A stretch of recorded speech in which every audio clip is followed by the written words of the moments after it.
La cultura egipcia nos resulta familiar, estaba presente en nuestros libros de escuela y luego nos ha acompañado a lo largo de toda la vida, en artículos, en libros, en documentales, en películas, en la publicidad.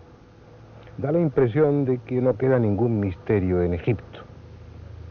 Y no es cierto, podrían llenarse volúmenes enteros con todas las preguntas que hay pendientes de respuesta, sobre todo en lo que se refiere a las primeras dinastías. Las primeras dinastías fueron pródigas en soluciones tecnológicas y científicas que hoy resultan impensables, inaceptables desde un punto de vista arqueológico. La sensación que uno tiene después de analizar esos logros técnicos de aquellas dinastías es que tenían mucho más conocimiento que las dinastías que le siguieron, como si en Egipto hubiera sucedido al contrario que en otras culturas, como si en Egipto hubieran arrancado con unos grandes conocimientos científicos y técnicos y luego los hubieran ido olvidando poco a poco a lo largo de su historia. Vamos a encontrar muchos ejemplos, pero la Gran Pirámide es tal vez el más espectacular de todos ellos, el mejor ejemplo que demuestra cómo en el viejo Egipto se produjo no una evolución, sino una involución. Ahí está, indiferente y hermética, sin desvelar el misterio de su origen y de la técnica que utilizaron quienes la construyeron, tan ajena a nosotros y a lo que le rodea como pudiera serlo una pirámide marciana. 2,5 millones de bloques de piedra, casi 3 millones de metros cúbicos de volumen y 7 millones de toneladas de peso. Una obra colosal e irrepetible. Y ni siquiera sabemos si fue tumba, si fue templo, si fue el compendio del conocimiento acumulado por una cultura desaparecida, o si simplemente fue un monstruoso disparate puesto en pie por una generación de locos geniales. Ya los viajeros de la época clásica manifestaron su asombro ante la magnitud de la obra y la presunta carencia de medios técnicos que tuvieron sus constructores.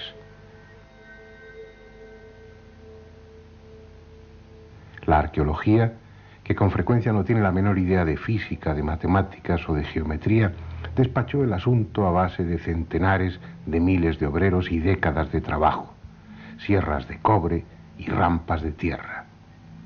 Es una de las explicaciones más estúpidas que puedan darse sobre la técnica de construcción utilizada. Sin embargo, es la que ha prosperado.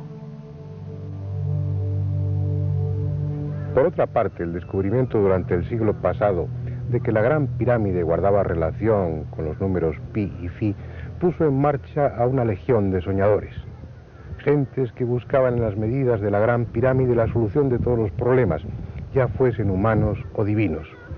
Una especie de enfermedad que podríamos llamar piramidomanía, que contagió a sesudos varones, que se lanzaron a las más locas especulaciones. Como veremos, a la Gran Pirámide le sobran misterios sin necesidad de formar la realidad. Misterios que tienen que ver con algo tan tangible y sólido como las propias piedras de las que está hecha.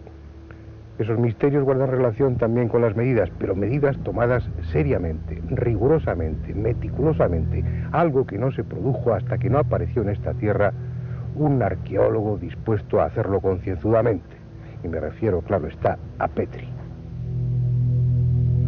Fue a finales del siglo pasado cuando llegó a Egipto Sir William Matthews Flinders Petrie, trayendo con él todo un completísimo equipo de medición que incluía teodolitos de alta precisión, niveles ópticos, calibres micrométricos con vernier, goniómetros adaptados a ángulos de 90 grados, 51 grados y 50 minutos y 26 grados y 20 minutos, catetómetros, anteojos de colimación, cintas de Invar, termómetros de Beckman y toda una serie de instrumentos de la más variada índole. Sus mediciones, las más perfectas que se han realizado hasta ahora, corroboradas años más tarde por Burckhardt, Cole y Pochan, han proporcionado datos fiables y precisos para, partiendo de ellos, llegar a conclusiones irreprochablemente científicas al tiempo que arqueológicamente desestabilizadoras. Antes de seguir adelante, es preciso tener claro que la arqueología se basa en hallazgos y en comparaciones con las culturas vecinas o contemporáneas a aquella que se está estudiando.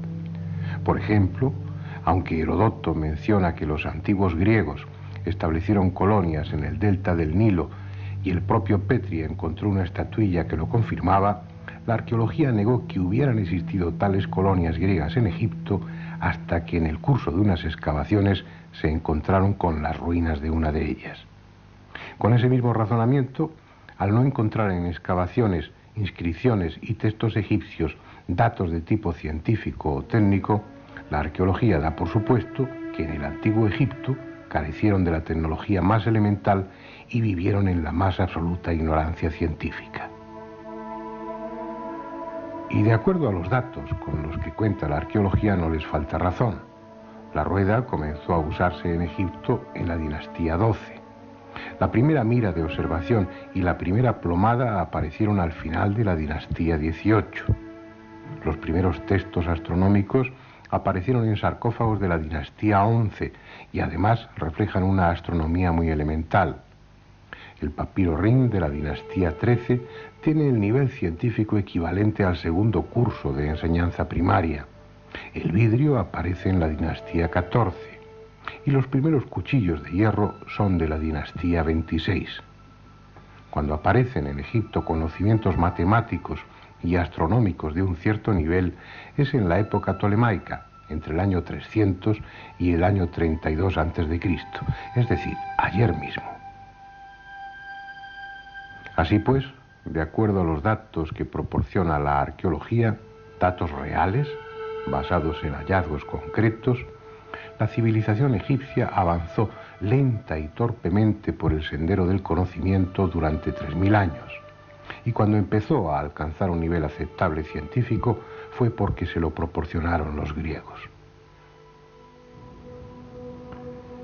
Bien, como veremos en este documental, esas realidades arqueológicas, indiscutibles y perfectamente fiables, están en oposición con otras realidades también evidentes, también absolutamente fiables, que demuestran que en las primeras dinastías se alcanzó un nivel técnico y científico muy superior al de las dinastías siguientes, en algunos aspectos superior incluso al que tenemos hoy en día.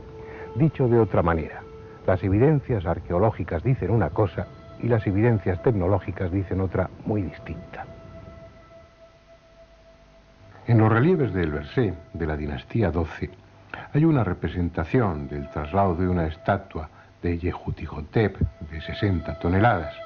La llevan sobre un trineo y 172 personas intervienen en su arrastre. El método no puede ser más elemental. El único detalle técnico lo constituyen los que arrojan agua o aceite delante del trineo para disminuir la fricción y el calor. En el texto que acompaña al relieve no hay más que alabanzas al enorme esfuerzo y a la hazaña que supuso el traslado de esa estatua de 60 toneladas. A la vista de esta prueba arqueológica hay que deducir que mover 60 toneladas era para los egipcios un logro digno de figurar en la historia. Sin embargo, en multitud de ocasiones trasladaron a grandes distancias estatuas y obeliscos de 1000 y de 1200 toneladas sin darle importancia. En la antigua Tebas, en el patio de lo que fue el imponente Ramesseum, están los restos de una colosal estatua del gran Ramsés, que cuando estaba entera debió medir unos 18 metros de altura y pesar alrededor de 1000 toneladas. Un auténtico gigante junto a cuyos pies las personas resultan poco menos que insectos. Al igual que tantas otras masas gigantescas de piedra, recorrió un largo camino desde la cantera a su emplazamiento, aunque no sepamos explicarnos cómo. Este es el templo de Luxor. Ramsés II, como otros faraones, contribuyó a su grandiosidad. Entre otras cosas, instaló 2 enormes obeliscos de los que solo queda uno en su lugar. El otro fue llevado a la Plaza de la Concordia, en París. De acuerdo a los datos arqueológicos, este obelisco solo pudo trasladarse a base de brazos y de sudor, lo que quiere decir que hicieron falta unos 3000 hombres en terreno llano y 8 o 10.000 si hubo que superar alguna pendiente de un 30%. Y los trasladaron más grandes, sin que esas hazañas figurasen en relieve alguno. En el templo mortuorio de Micerino hay bloques de 200 toneladas, como los hay de 50 toneladas en el techo de la cámara del rey de la Gran Pirámide. y aunque el peso medio de los bloques de esta última sea solo de 2,5 toneladas, si se piensa que hay unos 2,5 millones de esos bloques, habrá que convenir en que se trata de demasiado esfuerzo. A Heródoto, que anduvo por aquí en el siglo V a.C., le dijeron que en la edificación de esas pirámides se habían utilizado máquinas, aunque ya nadie sabía de qué tipo. Pero como para la arqueología tales máquinas no existieron, puesto que no se han encontrado ninguna representación de ellas, la única conclusión es que las pirámides se levantaron por las bravas, arrastrando e izando piedras a base de músculos exclusivamente. Lo malo es que eso no fue posible. Vayamos con Manuel Delgado al interior de la pirámide de Kefren para ver un ejemplo de ello. Desde su entrada comienza un pasillo descendente que justamente en ese lugar se hace horizontal para más adelante acceder a la cámara del sarcófago. En ese punto, los arquitectos de la pirámide decidieron colocar una gran piedra que obstruyese el pasaje. Las teorías que esgrimen algunos investigadores para demostrar que por medio de rampas los antiguos egipcios lograban elevar grandes bloques a enormes alturas quedan entredicho cuando nos encontramos con problemas como este. Es una roca de granito de casi 3 toneladas de peso. La estudió Petri. Si los bloques eran elevados por rampas a base de fuerza muscular, ¿cómo pudo ser elevado este bloque a esta oquedad para que posteriormente bajara y ejecutara la función que le comendaron sus constructores? Que sirviera de cierre, de tapón. En este pequeño espacio no caben más de 6 personas. Es por ello por lo que Petri dedujo que los antiguos egipcios debieron poseer máquinas, y máquinas muy eficientes.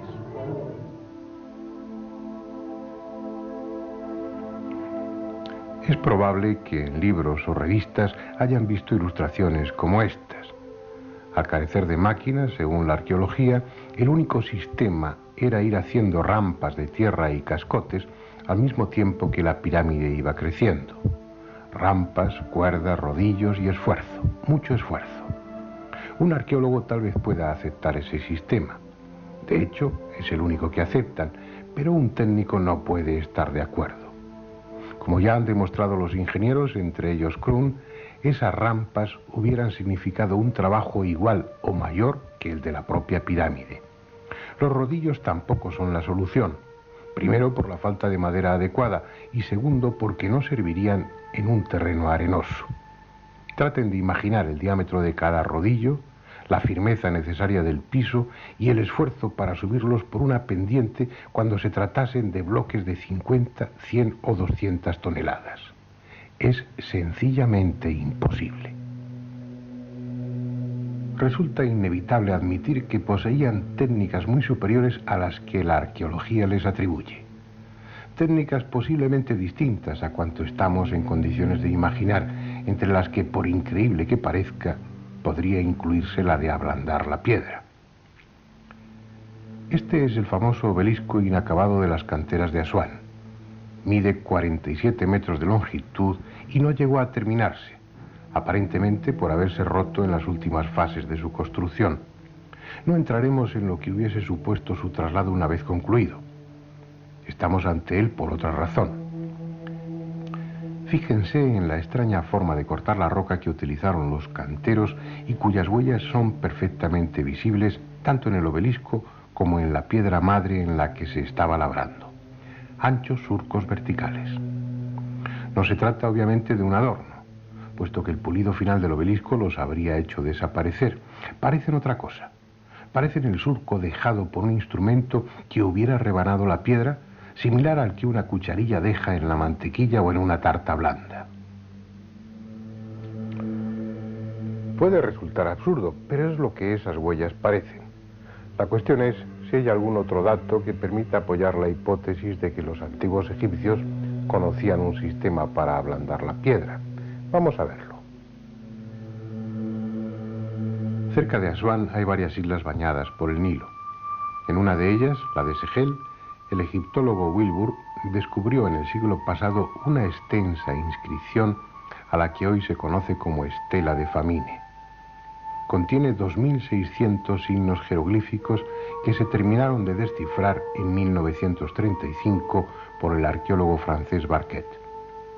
Según el texto contenido en esa estela, el dios Khnum se apareció en sueños al faraón Zoser, comunicándole la técnica que debía emplear Imhotep, su arquitecto, para preparar una mezcla con la que obtener piedras artificiales.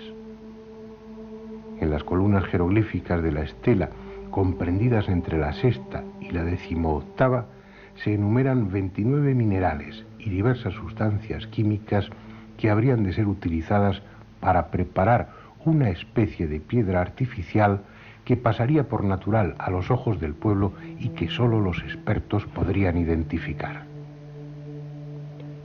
Lo hicieron.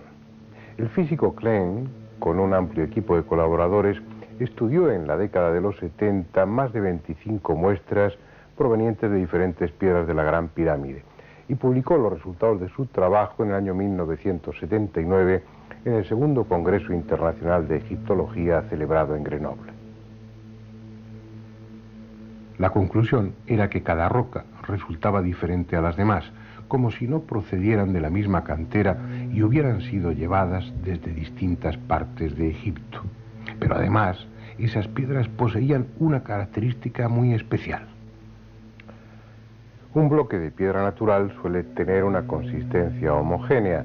Sin embargo, los que estudió Klein tenían una mayor densidad en la parte superior que en la inferior.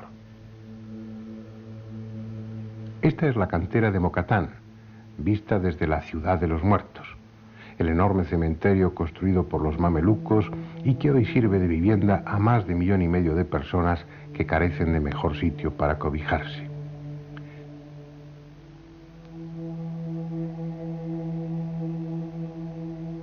Esta otra es la cantera de Tura, de donde, según la arqueología, procedía la mayor parte de las piedras utilizadas en la construcción de la Gran Pirámide. Hoy es una cárcel. En ambas canteras, las rocas son de consistencia homogénea, a diferencia de las que forman el monumento y que, según el trabajo de Klein, tienen diferente densidad, como por otra parte evidencia el distinto desgaste que han sufrido por la erosión a lo largo de los siglos.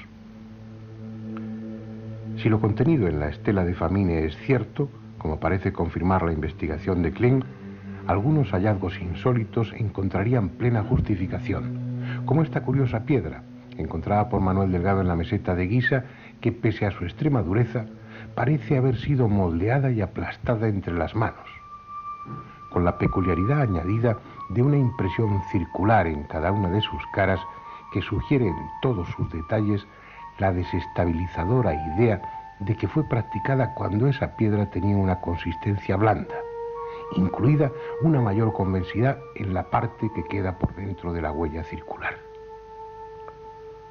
Pero hay más.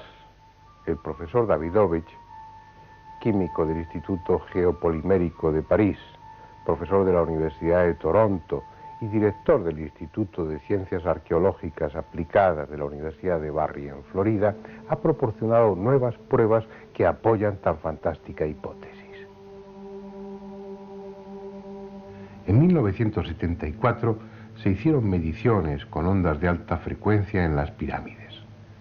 Científicos del Instituto de Investigaciones de Stanford y de la Universidad de Ain Sham de El Cairo pretendían encontrar cámaras ocultas mediante la propagación de ondas a través de bloques de piedra que supuestamente carecen de humedad.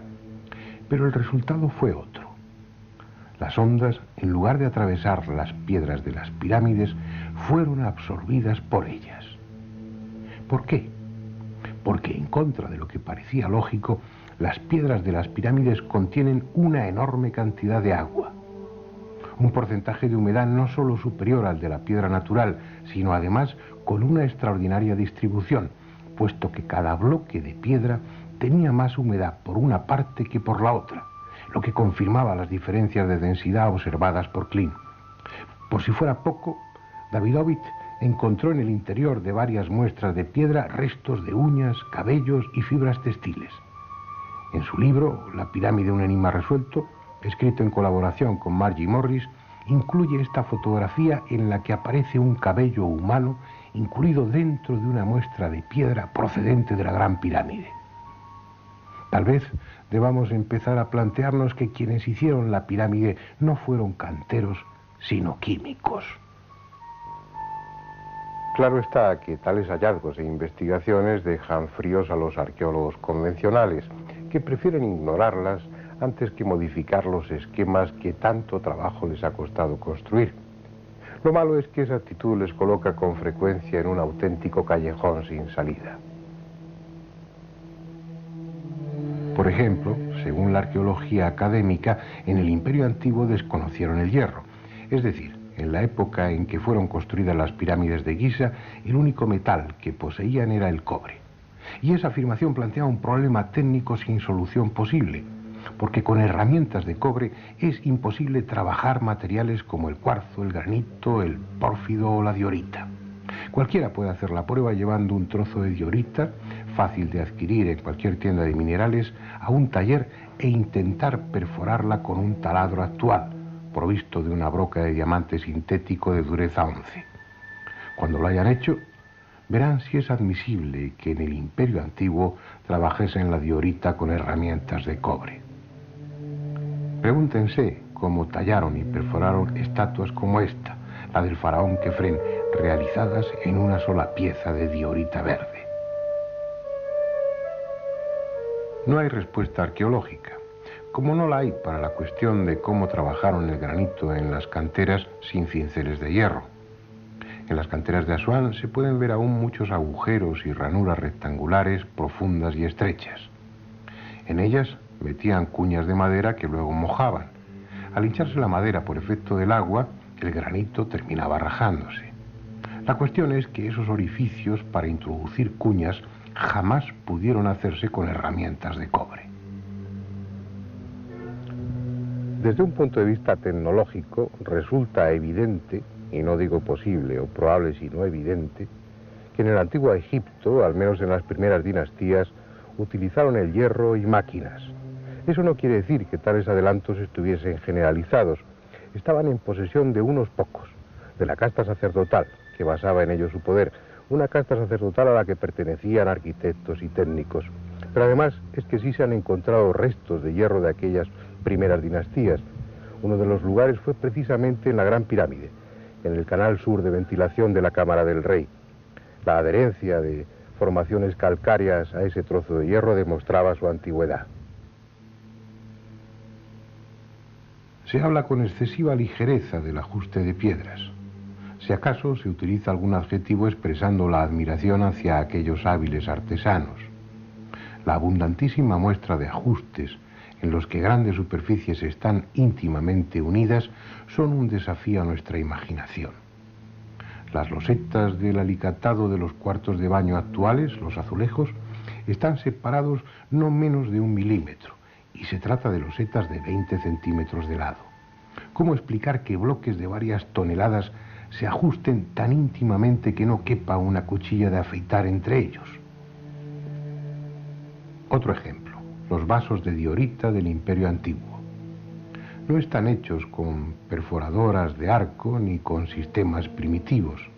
La observación minuciosa, como la que realizó Petri y otros investigadores, demuestra que las líneas de desgaste están producidas con una punta dura y su regularidad, el paralelismo entre una y otra línea, demuestra que fueron hechas con torno, con un torno equiparable a los tornos modernos. Esas piezas de diorita vienen a decir, sin riesgo de equivocación, que en el Imperio Antiguo se utilizaron tornos con punta de diamante, lo que arqueológicamente es inadmisible. Pero es que el trabajo en diorita lo hacían también sobre superficies esféricas y con la misma perfección, lo que significa que además de tornos de punta fija, usaban tornos con herramienta articulada móvil. Esa técnica es indiscutible. No se han encontrado los tornos ni las puntas de diamante, pero sí las vasijas de diorita. Y esas vasijas demuestran que durante su elaboración, como hacen los toneros modernos, se cambiaba el centro de giro cuando eso era conveniente. Lo malo es que esos sofisticados tornos articulados se utilizaban cuando faltaban muchos siglos para que se descubriera el torno de alfarero. Por eso los arqueólogos no pueden admitirlo. Sin embargo, las vasijas de diorita y otra serie de muestras dejan muy claro que esa técnica la poseyeron en las primeras dinastías. También está claro que después la perdieron. En las dinastías siguientes ya no se volvió a trabajar con la diorita. Pero sigamos en busca de otros ejemplos. Es sabido que los egipcios usaron serruchos para cortar la piedra, y no solo la piedra caliza, relativamente blanda, sino también otras de mucha mayor dureza, como el granito. Se conocen ejemplares de serruchos egipcios de bronce con dientes de esmeril, y en los hipogeos de Tebas se han encontrado bloques de granito serrados. Pero estudiando las huellas dejadas en cada paso de sierra, se descubre que actuaban con una enorme presión, y que obviamente no pudieron ser de bronce y esmeril. Utilizaron sierras de puntas enormemente duras, y lo hicieron a mano, y con guía mecánica también. Este es el sarcófago de Diodefre, hijo o hermano de Keops. Está en el Museo del Cairo. El serrucho ha cortado ya 2/3 de la tapa. Se puede observar la superficie irregular que va dando forma al sarcófago. El plano de corte muestra desniveles del orden de 1 centímetro. No podemos imaginar qué tipo de serrucho utilizaron, pero es seguro que lo manejaron manualmente, con las imperfecciones que eso implica. Veamos ahora otro sarcófago de piedra cortado también con serrucho. Se trata del que se encuentra en la cámara del rey de la Gran Pirámide. Es una obra maestra de serruchado, puesto que, aunque no ha recibido el pulido posterior, puede considerarse una pieza terminada por la regularidad de los cortes, ya que los desniveles de las superficies serradas son del orden de 1 milímetro. Esta es una cantera situada en Cerceda, en la madrileña Sierra del Guadarrama. Utiliza la tecnología más moderna para el corte de piedras. Su máquina más perfecta para serrar piedras de granito cuenta con una hoja circular de 2 metros de diámetro, con numerosos dientes de vidia o carburo de tungsteno. En cada vuelta la hoja desciende 4 centésimas de milímetro, pero no se puede ejercer más presión porque las puntas de la sierra se abrasarían. 4 centésimas de milímetro en cada paso de sierra, y eso gracias a sus puntas de vidia, que tienen una dureza 11. Pues bien, ¿puede alguien explicar qué tipo de sierra y qué clase de material usaban en el antiguo Egipto? Porque en cada paso de sierra avanzaban casi 2,5 milímetros, 60 veces más que nuestras modernas sierras. No poseemos ningún material natural o artificial que soporte ese tipo de presiones. Y no es algo excepcional en aquella cultura, lo hacían también con taladros cilíndricos. Taladros que dejaban un tarugo central de hasta 15 centímetros de diámetro. En los taladros modernos, el cilindro es de acero con puntas de vidia. La presión a la que trabajan debe regularse cuidadosamente mediante control manométrico.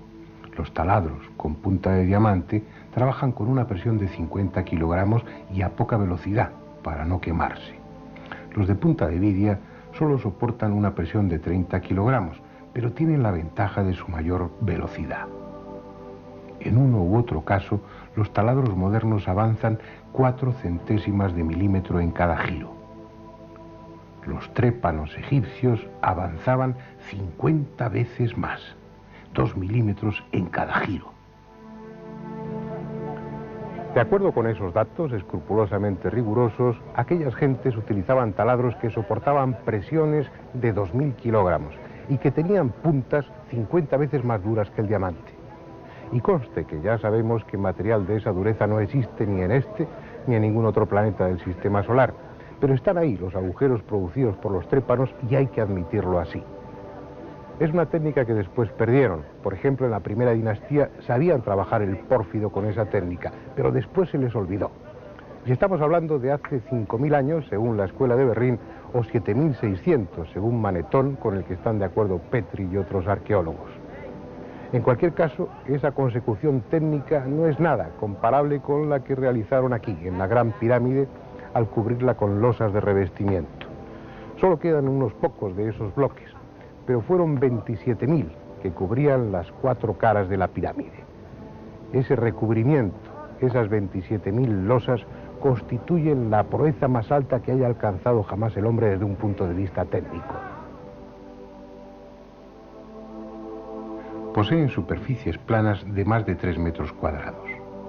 Sus aristas, de casi 2 metros, muestran un paralelismo entre sí con un error de 5 centésimas de milímetro, de tal forma que al colocarse juntas la cara de una y de otra quedan en íntimo contacto. No hay en esos bloques huellas de arrastre ni puntos para enganchar grúas o cuerdas. Además, colocaron en las juntas yeso de fraguado rápido que obliga a colocar el bloque al primer intento, sin posibilidad de moverlo después. ¿Cómo lo hicieron? En las canteras actuales, una campana de vacío succionando sobre una superficie pulida permite levantar piedras de hasta 2 toneladas. Pero es absurdo pensar que en la cuarta dinastía utilizasen campanas de vacío. Además, cada uno de esos 27.000 bloques de revestimiento no pesaba 2, sino 16 toneladas. Los 90 grados exactos que forman los ángulos diedros de esos bloques debieron recibir su último acabado en el taller donde se labraron, para que ajusten a lo largo de los 230 metros de la primera hilada de bloques. El control de la angularidad en cada uno de ellos fue del segundo de error. Es decir, cada uno de estos bloques de revestimiento está realizado con más precisión que una escuadra normalizada de las que se utilizan en la industria moderna. Estos bloques de revestimiento plantean además una cuestión que la arqueología no admite, y es que los constructores de la Gran Pirámide poseyeron instrumentos ópticos. Un instrumento no óptico de medida da errores de hasta 300 segundos. Un anteojo corriente de autocolimación da errores de hasta 5 segundos. Pues estos bloques de revestimiento, la angularidad está corregida con errores de 1 segundo. Es decir, no solamente poseyeron instrumentos ópticos, sino que además fueron de alta precisión. Para que se hagan una idea, el tallado y pulimento de cada uno de estos bloques es una tarea comparable a la de pulido de la lente mayor del telescopio de Monte Palomar. Y eso lo hicieron 27.000 veces, porque 27.000 eran los bloques de revestimiento, y hace 5.000 años o 7.600, de eso no estamos seguros. Sin embargo, no es la única prueba de que poseyeron una tecnología avanzada. La existencia de grandes conocimientos geodésicos y de los instrumentos precisos es inevitable para orientar la Gran Pirámide en la forma que lo hicieron. La arqueología cuenta con datos como este: representaciones en las que se ve al rey y otros personajes con una maza, estacas y la cuerda de arpentar, determinando la orientación de un templo. En los manuscritos e inscripciones tampoco se encuentra la menor muestra de conocimiento geodésico. Por tanto, es comprensible que los arqueólogos digan que la exacta orientación geodésica de las pirámides solo podrá atribuirse a la casualidad. El hecho es que respecto al norte, la Gran Pirámide está orientada con un error de 5 minutos y 31 segundos de arco. Y al decir error, debe entenderse que nuestras modernas normas de precisión dan por buenas medidas con errores mucho mayores. Es más, esos 5 minutos y 31 segundos de error serían hoy mismo una proeza geodésica. Tengan en cuenta que esos 5 minutos y 31 segundos de error equivalen al ancho de una moneda contemplada desde 1 kilómetro de distancia. Lo que ya escapa a cualquier posibilidad de que el azar fuera la causa de esa exactitud es que la otra Gran Pirámide, la de Kefren, tiene exactamente la misma orientación, también con 5 minutos y 31 segundos de desviación respecto al norte. La única conclusión posible es que si así lo hubieran querido, la habrían orientado con un error de 0 grados, 0 minutos y 0 segundos.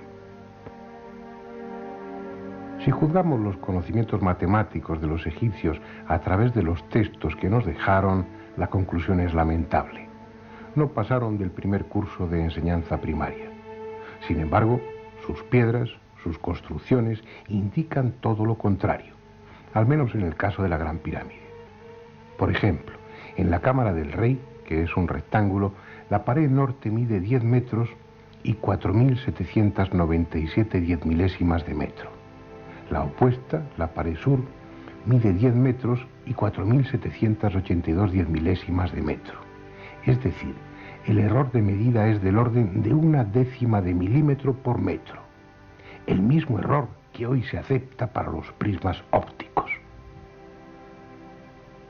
Pero veamos si esa precisión se mantiene en superficies mucho mayores, por ejemplo en la base de la Gran Pirámide. Este esquema representa la base de la Gran Pirámide, en el que se incluyen las longitudes de los lados y el valor de los ángulos. Cada lado mide algo más de 230 metros, concretamente 230 metros con 363 milímetros como promedio, casi 1 kilómetro de perímetro, lo que da una superficie de 53.067 metros cuadrados para la base de la pirámide, aproximadamente la de 8 campos de fútbol. Recordemos ahora que según las evidencias arqueológicas, los antiguos egipcios no utilizaron hasta la dinastía XVIII la plomada y la mira de observación.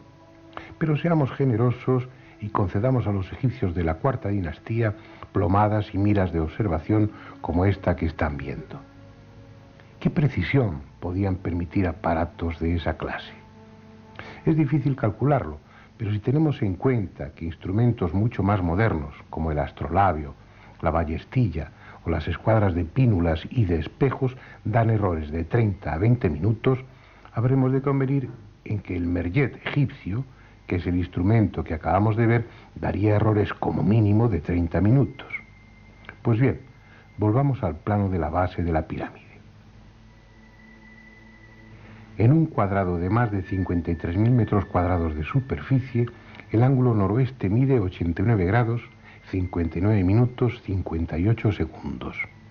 Es decir, por 2 segundos de error no es un ángulo recto perfecto.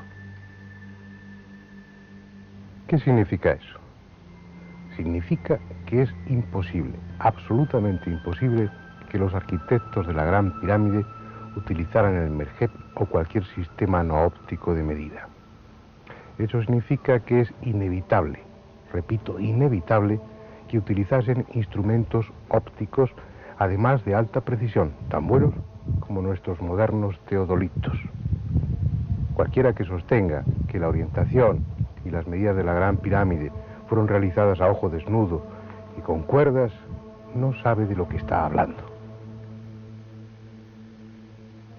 Otra prueba de la precisión técnica utilizada en la construcción de la Gran Pirámide la encontramos en la horizontalidad de su base, sobre todo si tenemos en cuenta que los constructores dejaron sin labrar la piedra de la meseta en el centro y solo rebajaron el perímetro. Ese mojón de piedra central impidió que las direcciones diagonales se pudieran tener en cuenta en el momento de nivelar. Solo lo pudieron hacer por el perímetro. A pesar de todo, si comparamos dos ángulos opuestos, el noroeste y el sureste, veremos que la diferencia de altura entre uno y otro es de 1,5 centímetros. Esa diferencia de altura representa un error de 4 centésimas de milímetro por metro, lo que concuerda con la rigurosa exactitud presente en todas las medidas a las que nos hemos referido. La única conclusión posible es que el nivel científico y técnico de quienes construyeron la Gran Pirámide era muy superior al de las siguientes dinastías. Este edificio singular responde a un plan único mantenido fielmente desde el primer golpe de pico hasta la colocación de la última losa de revestimiento. No es una afirmación gratuita. En septiembre de 1935 tuvo lugar un descubrimiento que demostraba cómo la Gran Pirámide respondía a un plan definido y único desde que fue trazada sobre el tablero de dibujo. Yapetri, el sagaz mensurador de la Gran Pirámide, había observado que la cara sur de la construcción no era lisa, sino que estaba constituida por dos planos que formaban entre sí un ángulo de 27 minutos de arco. Él lo atribuyó a que por alguna razón técnica la capa de revestimiento del centro de la cara era más gruesa. Sin embargo, se equivocaba.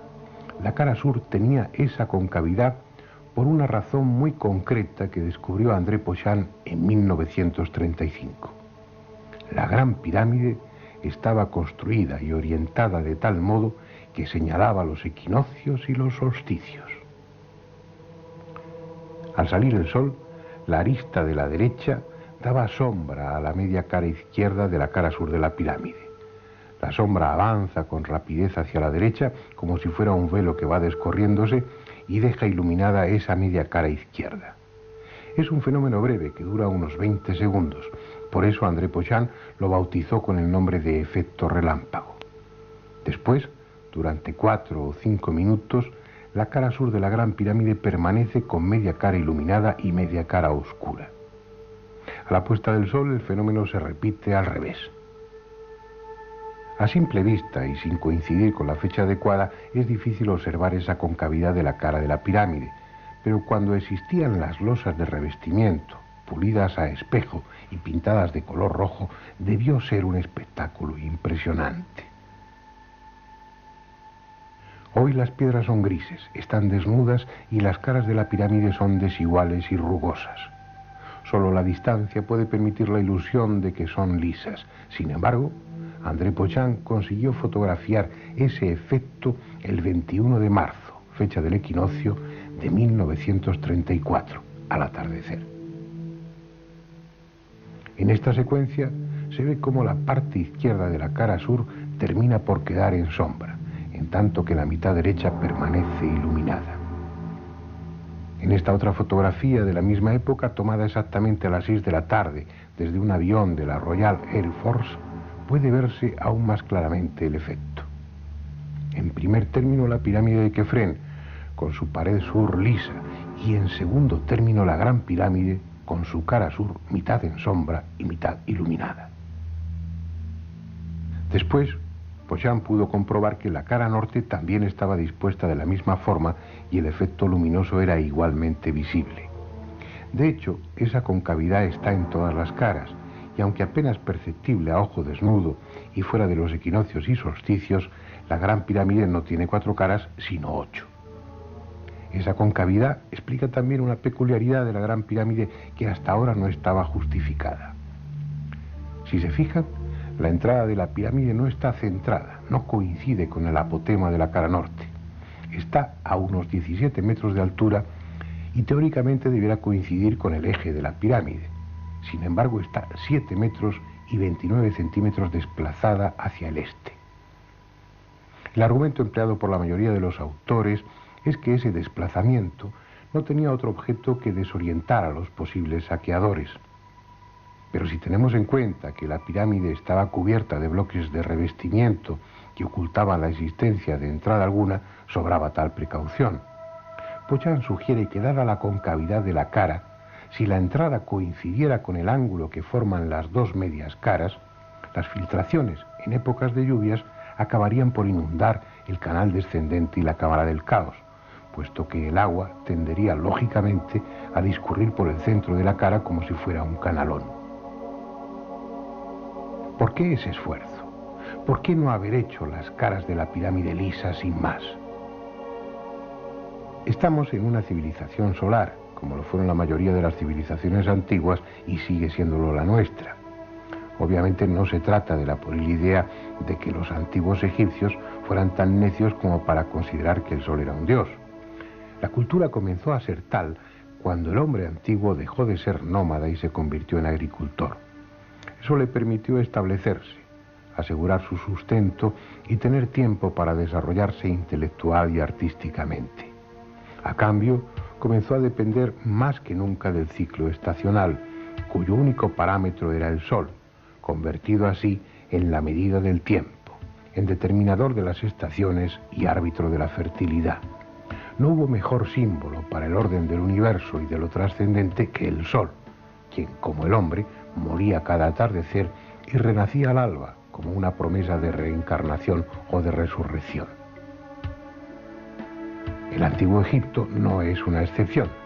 Su empeño por señalar equinoccios y solsticios fue común a todos los pueblos importantes del pasado, que también levantaron monumentos en los que esos días cruciales del año eran registrados con efectos de luz y sombra. Lo que pasa es que nadie lo hizo con semejante grandiosidad y tal alarde de conocimientos.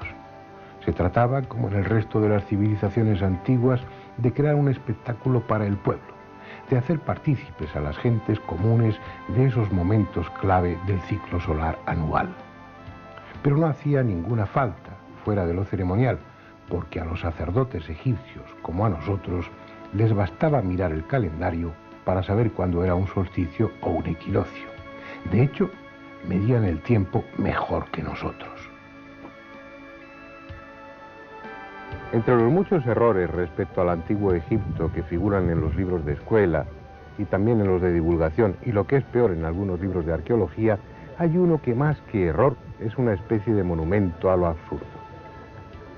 Se dice en esos textos que los antiguos egipcios determinaron la duración del año sin otro elemento de medida que las crecidas periódicas anuales del Nilo.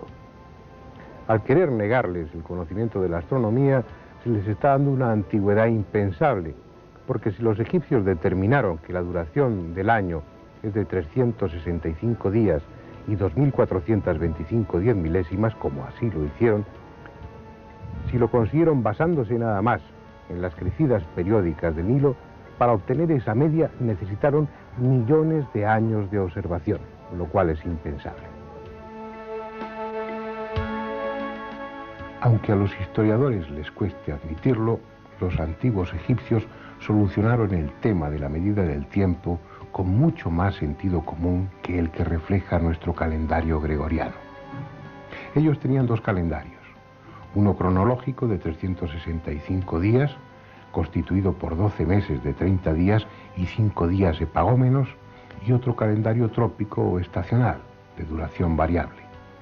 El calendario cronológico estaba basado en la estrella de Sirio, concretamente en el orto helíaco de Sirio, es decir, en la aparición simultánea en el horizonte de la estrella Sirio y del primer rayo de sol. El fenómeno se producía durante 4 años seguidos, pero al quinto tenía lugar un día más tarde. Es decir, cada 4 años los egipcios veían cómo su calendario se iniciaba con un día de retraso, igual que nos sucede a nosotros con los años bisiestos. Para que el orto helíaco de Sirio volviera a coincidir con el primer día del año, es preciso que pasaran 1460 años. Ese periodo tenía una gran importancia para la cronología egipcia. Era un ciclo completo, un periodo sótico. Y con él además se plantea una cuestión muy interesante. Según la arqueología convencional, la historia de Egipto, es decir, la primera dinastía, no se remonta más allá del año 2780 a.C. Algunos admiten que puede ser más antigua, hasta el año 4242 a.C. Pero si para ellos el ciclo zodiaco de 1460 años era cronológicamente fundamental ya desde las primeras dinastías, ¿cuánto tiempo de observación fue preciso para que los astrónomos egipcios se dieran cuenta de la duración exacta de ese ciclo?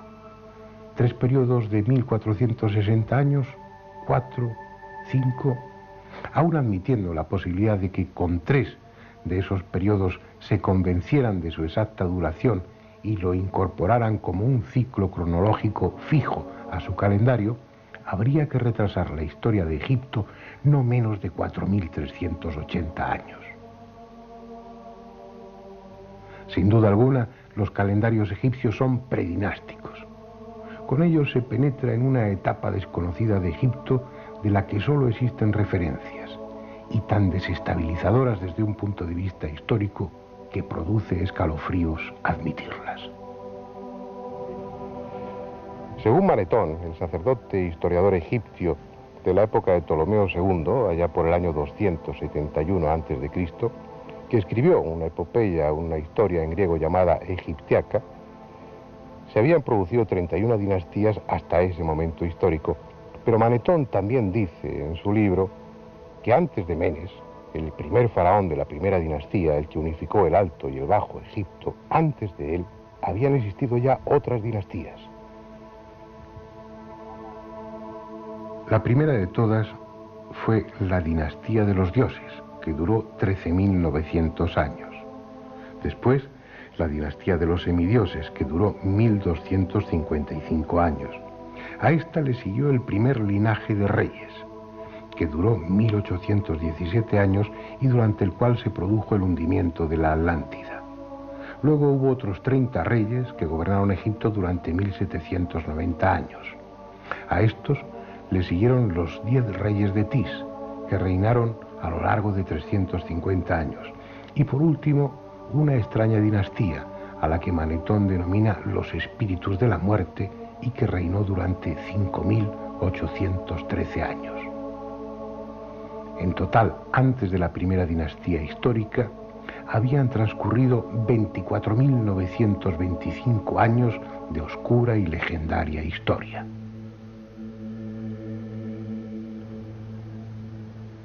Si a eso añadimos los 5.619 años que según Manetón habían transcurrido desde Menes, el primer faraón de la primera dinastía, hasta el nacimiento de nuestra era, resulta que antes de Cristo ya habían transcurrido 30.544 años de historia egipcia.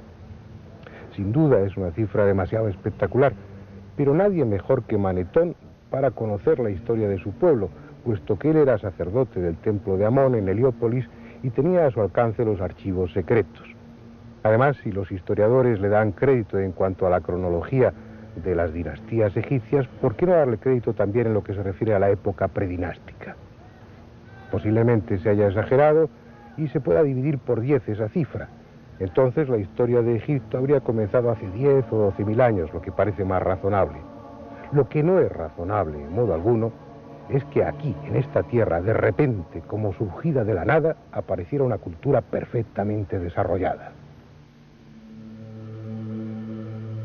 Fue necesario un largo periodo de tiempo para que la Gran Pirámide fuese gestada. En ella hay implícitos tales conocimientos científicos y técnicos que es imposible que quienes la diseñaron y construyeron estuviesen 100 años antes en plena edad de piedra. Detrás de esta colosal montaña artificial, detrás de su orientación, de sus medidas y de su impecable realización, no hay siglos, sino milenios de historia. No pudo ser de otra manera.